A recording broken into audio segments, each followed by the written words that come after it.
Imagine hearing your own child say these words to your face. "I'm ashamed you're my father. You're nothing but a filthy garbage man." Every time my friends ask what my dad does, I lie. I say you're retired because the truth makes me sick. Those exact words were spoken by my 22-year-old son, Ethan, to me on what was supposed to be a normal family dinner. I didn't shout. I didn't cry. I simply nodded once and kept eating. But that night, something inside me quietly broke, and something even more dangerous began to grow. This is the story of how I was humiliated by the son I sacrificed everything for, and the cold, calculated revenge that left him with nothing but regret. Stay with me. You're going to want to see how this ends. Let's go back 15 years. I was 38 when my wife Lisa died from cancer.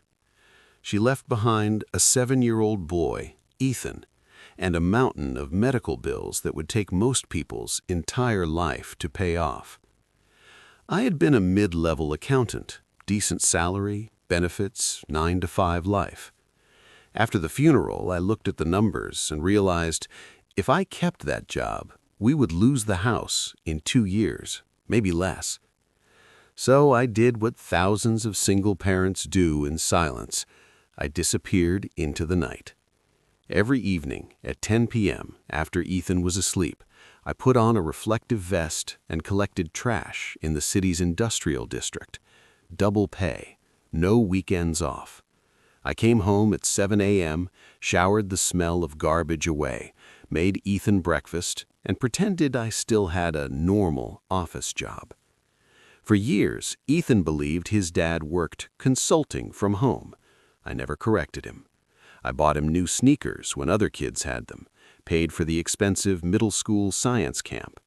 Later, the university application fees, the laptop, even the security deposit for Ethan's first apartment after graduation. Every dollar came from sorting rotting food, broken glass, and medical waste under streetlights. My hands became rough and cracked. My back never stopped hurting. But I smiled every morning when Ethan left for school. "I'm proud of you, son," I always said, and I meant it. Fast forward to last spring. Ethan has just landed his dream job, junior marketing executive at a trendy downtown agency. Salary? 6 figures before bonuses. First big purchase? A shiny new Tesla. He invites me to dinner to celebrate. Fancy restaurant, overpriced wine. Ethan is wearing a designer suit I could never afford even in my best year. Halfway through the meal, Ethan's phone lights up, a group chat with his new work friends. They're asking for a photo of the celebration. Ethan hesitates, then turns the camera toward me. I'm wearing my only good button-up shirt, the one with a tiny hole near the collar I always cover with my tie. Ethan snaps the picture, then types something quickly. I notice Ethan's face change, a small smirk. "What did you write?" I ask him quietly. Ethan laughs it off. "Nothing, Dad. Just told them my Uber driver is taking funny selfies." Then he adds, louder than necessary, "I mean, I can't exactly tell them the truth, can I? That my dad is basically a garbage man?" The table goes silent. The waiter freezes mid-step. I feel every eye in the restaurant on me. I look at my son, the boy I raised alone, the boy I bled for, and see pure shame in those eyes. That was the moment I decided. No more hiding, no more protecting Ethan from reality. The boy wanted to be ashamed? Fine. I would give him something worth being truly ashamed of. I didn't scream. I didn't threaten. I simply stopped pretending. First change, I started picking Ethan up from work sometimes, in the city garbage truck. Full uniform, reflective vest, the smell of a long shift still on me. I'd park right in front of the glass building and wait in the loading zone. Ethan's co-workers would stare. Whispers, giggles, phone cameras. Ethan came out red-faced every time. "Dad, you can't do this. People are talking." I just smiled. "I thought you were proud of your old man." Second move, I applied for and got the early morning residential route that covered Ethan's trendy new neighborhood. Every Wednesday at 5:30 a.m., the truck's loud beeping would wake the entire street. I made sure to personally empty the bins in front of Ethan's building. Sometimes I waved at the windows. Sometimes I left a friendly note on the recycling bin. "Good morning, son. Hope you slept well. Love, Dad." Neighbors started talking. Ethan's girlfriend began asking uncomfortable questions.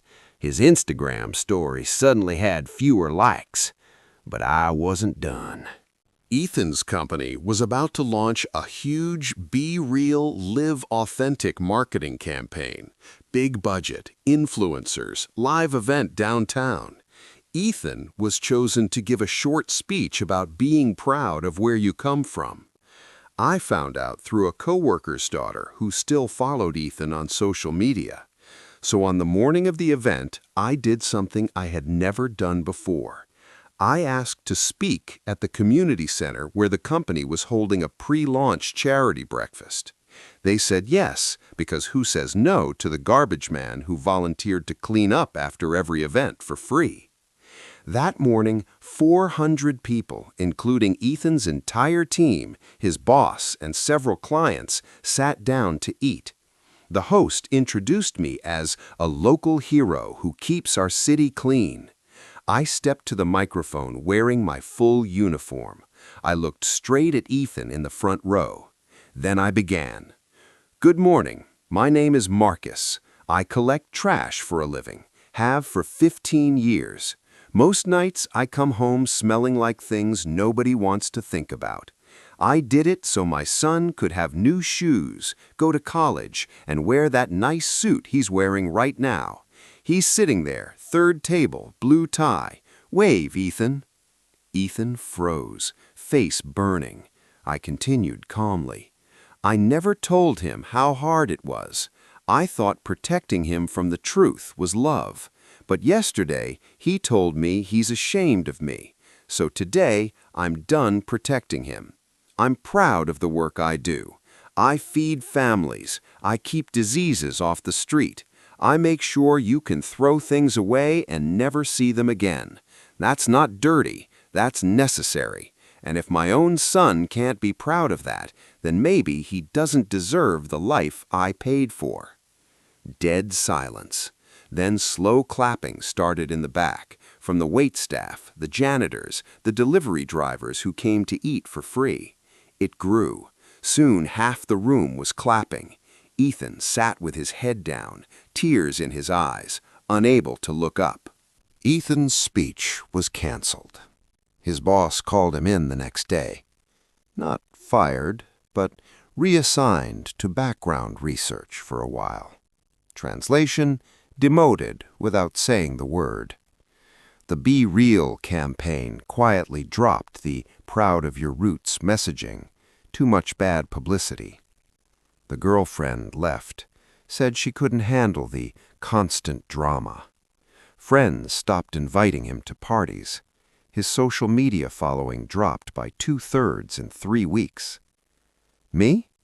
I still drive the truck, still come home tired. But now, when people ask what I do, I say it clearly and proudly. And when Ethan calls, which he does now almost every week, voice small and careful, I answer. They're talking again, slowly. Not because I forgave easily, but because I finally showed my son what real dignity looks like. Revenge isn't always loud. Sometimes it's simply refusing to hide anymore. Sometimes it's standing in your truth so brightly that the people who were ashamed of you have no choice but to face their own shame. If you have parents who sacrificed in silence, maybe check on them today. Ask them what they really do, and listen, really listen when they answer. Because one day, the garbage man might stop protecting you from reality, and that day changes everything. Thanks for watching. If my story hit you, leave a comment telling me who in your life deserves to hear "I'm proud of you." And hit that subscribe button because the next story is even wilder. See you in the next one.